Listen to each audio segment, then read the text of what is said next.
Holy shit, guys, welcome back to the channel. Today I'm gonna try my take on a news video, giving you guys any and all information that I found on the 2017 release of Call of Duty by Sledgehammer Games. I know it's way too early to give you guys 100% factual evidence, but it is credible, and I'm gonna give you guys all and any information I have on that today.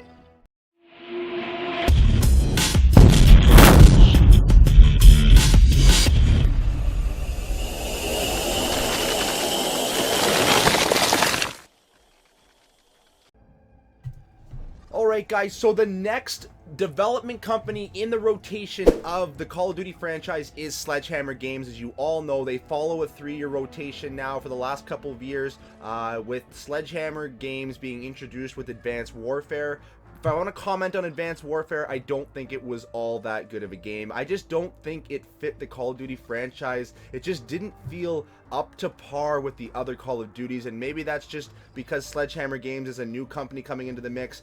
Maybe they're just not up to par with, you know, Infinity Ward or Treyarch in terms of how Call of Duty is and how it should feel. I never actually owned it. I never bought it. I played it a bit, and I just was never convinced to actually buying it. It just, the movement system didn't feel right. It didn't really feel like a Call of Duty to me, and I just never got into it. And I got into every other Call of Duty game. Now that doesn't mean that Sledgehammer Games can't make a good Call of Duty, and especially after the release of Infinite Warfare and all the, you know, the dislike and the problems surrounding it, you know, Sledgehammer Games has a really good chance to make something great here. And from the rumors, I'm gonna give you some credible sources that we have a title. I mean, we have 2 titles that have been bouncing around. It's almost like Sledgehammer Games doesn't really know what they're gonna call it yet, but the 2017 title has been bounced around between Call of Duty Stronghold and Call of Duty Lethal Combat. Now, these are 2 names that the company is using, bouncing between, and sources are saying that, you know, Stronghold is more of a working title, and according to, you know, past Call of Duty names, that maybe Lethal Combat might be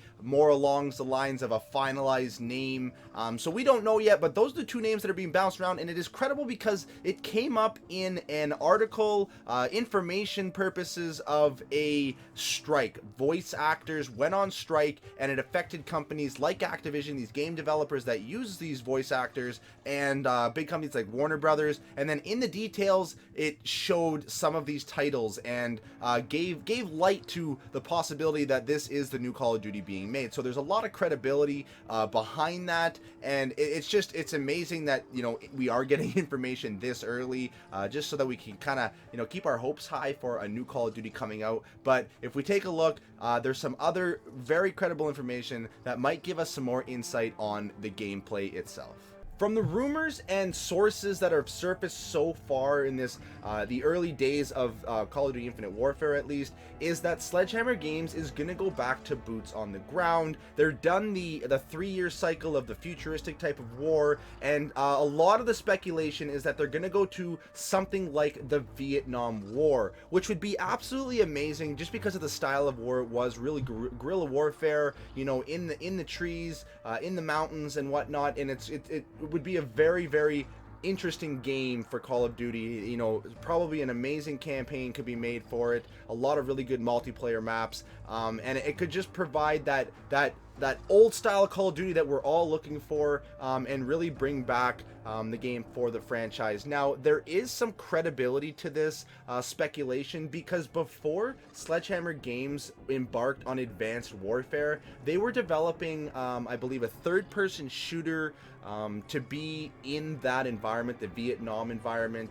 They were already in development. They already had a lot of the game designs drafted up, and this might be why they're going back to that for this additional Call of Duty game.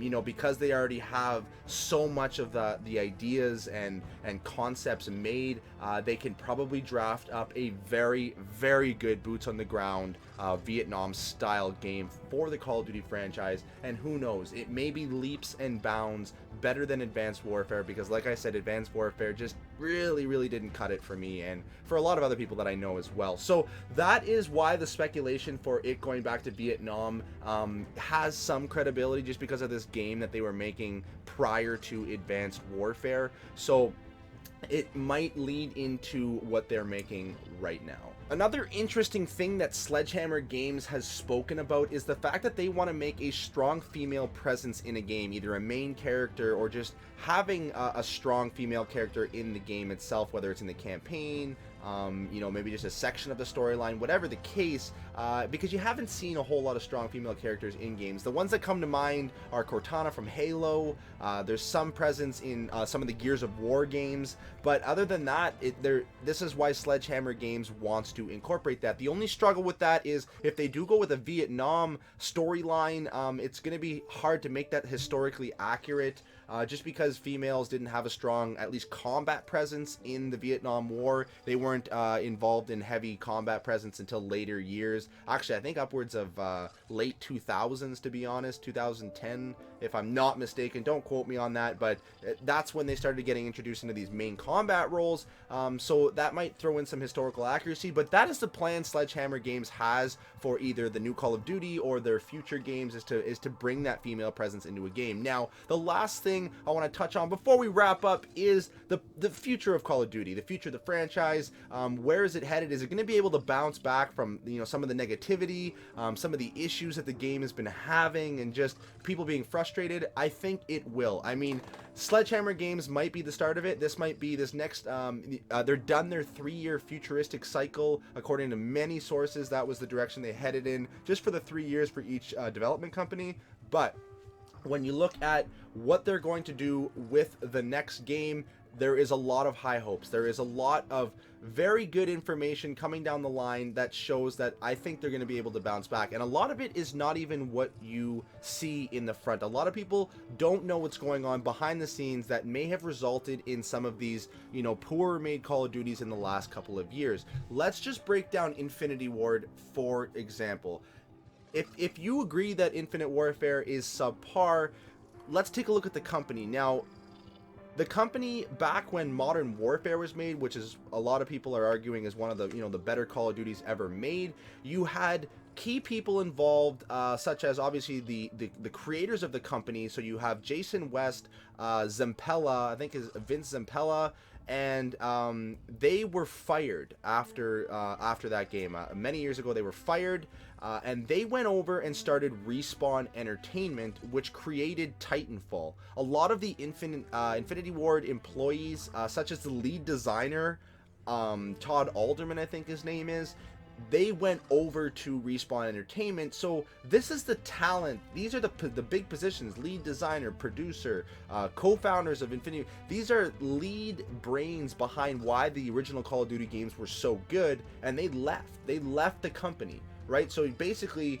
that is where that talent is going, and it goes to another company. And maybe that's why Titanfall, you know, did get such a good rating when it came out. So that, you know, you have to take into account is why maybe the Call of Duty games from the same developers like Infinity Ward are different, and why, you know, by remastering Modern Warfare, they're remastering a game that they didn't even make, right? A lot of those creators and lead positions are gone to other companies. Now, in 2015, Todd Alderman, the lead designer, came back, but you have to take into account that Infinite Warfare was already in development. 2015, I mean, if you think about taking a 3-year development cycle, it's already 2 years into development. So how much effect is Todd Alderman going to have on Infinite Warfare? If it's a disaster, well, can he fix it? Probably not. So if you take all of this into consideration, it does make sense on how, you know, game qualities change from the same developers. And maybe, you know, if you look at some of these internal firings and hirings and talent leaving,